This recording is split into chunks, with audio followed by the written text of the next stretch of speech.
Hi friends, welcome to my channel. ఈరోజు share kurma ఎలా తయారు చేసానో చూద్దాం రండి. దానికి కావాల్సినవి సన్నటి సేమియా, పంచదార, నెయ్యి, డ్రై ఫ్రూట్స్, బాదం పప్పు, జీడిపప్పు, కిస్మిస్, పిస్తా, ఇంకా మిల్క్ అండ్ మిల్క్ మేడ్.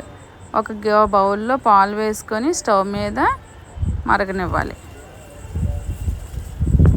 వేరే స్టవ్ మీద ఒక గిన్నెలో నెయ్యి వేసుకొని, నెయ్యి మరిగిన తర్వాత ఈ సన్నటి సేమియాని ఈ నేతిలో బాగా వేపుకోవాలి.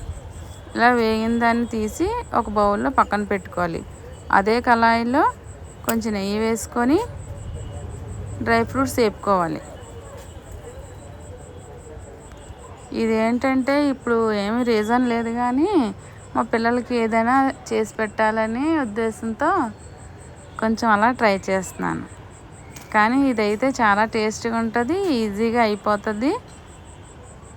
ఇది ఒక అతనైతే మాకు జార్ఖండ్ నుంచి తీసుకొచ్చి ఇచ్చాడు ఈ సేమియా. అక్కడే చాలా బాగుంటుందట. ఎప్పుడు తను రంజాన్కి వెళ్ళి తిరిగి వచ్చినప్పుడు మాకు తీసుకొచ్చి ఇస్తాడనమాట. చాలా ఈజీ ప్రాసెస్.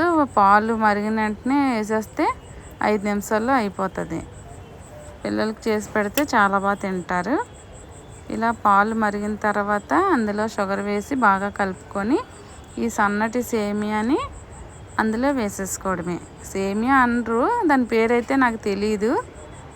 నేనైతే సన్నటి సేమియా అని అంటున్నాను. మరి అలా వేసుకొని జస్ట్ పాలు మరిగిన దాంట్లో వేసుకుంటే 5 నిమిషాల్లో అయిపోతుంది. ఇలా బాగా మరిగిన తర్వాత కొంచెం ఇది కుక్ అవనిచ్చి దీంట్లోని మిల్క్ మేడ్ వేసుకోవాలి. మిల్క్ మేడ్ ఆప్షనే, వేసుకున్న వాళ్ళు వేసుకోవచ్చు, వేసుకోలేని వాళ్ళు వేసుకోవసరం లేదు. ఇది ఎందుకంటే కొంచెం చెక్కదనం కోసం, ఇంకాస్త టేస్టీ కోసం. ఇలా వేసుకొని మిల్క్ మేడ్ వేసుకొని కొంచెం కలుపుకొని తర్వాత మనం రెడీ చేసి పెట్టుకున్న డ్రై ఫ్రూట్స్ వేసుకోవాలి. ఇందులో డ్రై ఫ్రూట్స్ వేసుకుంటే పిల్లలు బాగా తినడం కోసమని చాలా బాగుంటాయి.